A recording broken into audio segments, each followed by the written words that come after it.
Although the trial is over, Afroman is still living in the same house that got raided by these crooked cops. Fans are speculating that he can't afford another place to stay because he got high. The music videos he created since the raid has only added gasoline to the fire. Even though a few officers apologized to Afroman after the trial, he's still suspicious that they may retaliate because of all of the slander that he put into his songs. One of the officers, he came up and apologized to me yesterday, and he was telling me how he's a Christian and this, that, and the other. And I told him that, you know, I told him that everything was all right. I love him and everything, but I told him when he kicked down my door, and when he told me he wasn't going to help me put it back up, I said he wasn't. I said you wasn't a Christian right there. And I told him when you flipped off my cameras, you wasn't a Christian right there. So I told him that even though I don't hate him and I forgive him, I told him I'm still going to sing that song. Hit the like button if you washed your behind today, and leave a comment if you're an advocate for deodorant. I'm pretty sure the main reason why they apologized to Afroman in the first place was so he could stop playing their music, take down the music videos so they can repair their relationships with the public, but it's looking like that's not happening anytime soon. If I see him in Walmart, I'm not going to stare him down mean. I don't want to fight him. I ain't even mad at it. But I'm going to sing that song.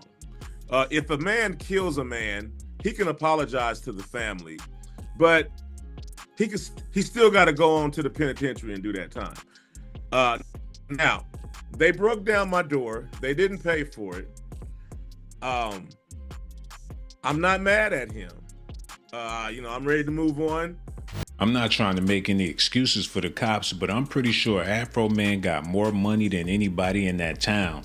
And if he don't, he sure know how to flaunt the money that he do have. So as far as them helping him pay for his door with their salary, I doubt if they can afford to help him pay for the door.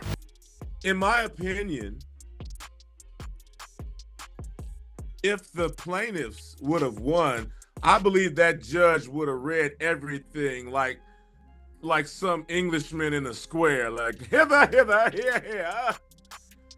The plaintiffs, they get this, that, the other. But I think he looked through the paperwork and he seen that I got cleared on everything. And I think he was so mad that he wanted to stay professional without showing his emotions. And he summed it up as short as possible. And he just disappeared. And we all had to figure out that court was over and we could go. And my lawyer had to come over and tell me that we won. He had to whisper to me because I didn't know what was. I'm like, hey, what happened? I didn't know what he said. He said something really brief and quick, and my lawyer said, hey, he whispered. He said, we've won. I don't know what he's waiting for, but Afroman need to get out of town. The tension is thick where he live at. I know he got associates and friends, but the law is not really on his side. The judge was pissed off at the fact that he had to give Afroman the victory. What is he plotting and planning behind the scenes? The first raid wasn't elaborate at all. He said his lawyer had to whisper in the courtroom and let him know that they won the trial. Sort of like they didn't even want the news to get out there to the public. I didn't know how it was going to go, but I knew I did the most peaceful, civilized thing I could do, I thought, to raise money to pay for the damages. I knew they had no business coming to my house in the first place. That's one of them lessons you learn from your dad. You know what I mean? My dad used to tell me, I'm not going to whoop you for fighting. I'm going to whoop you because you was over there. Because if you wasn't over there, you wouldn't have gotten a fight. And that's a lesson, in my opinion, they should have learned from their daddy.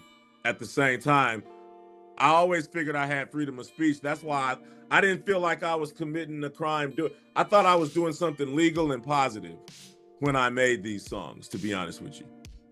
Yeah. Because coming up, you hear we have freedom of speech. I even got a single out. It says, don't you remember you said I had freedom of speech? So, I took it for granted. I always thought I had it. So when the cops left, I thought I was being a peaceful civilian kicking a can in my backyard, writing some songs, trying to sell some tapes and do something positive from the entire experience to pay for the damages. Afroman, get out of that town. What is he waiting for? It's sort of like he got a death wish. Those cops are not gonna let up. He talking about banging their wives, exposing all of their personal business.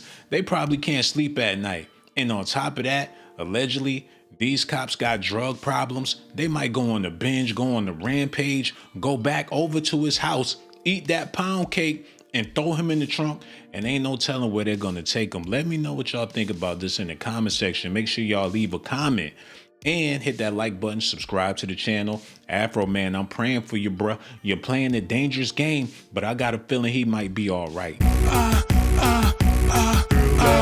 Risk my life to give you documentations, girl. I risk my life to give you documentations, girl. I risk my life to give you documentations, girl. I risk my life to give you documentations.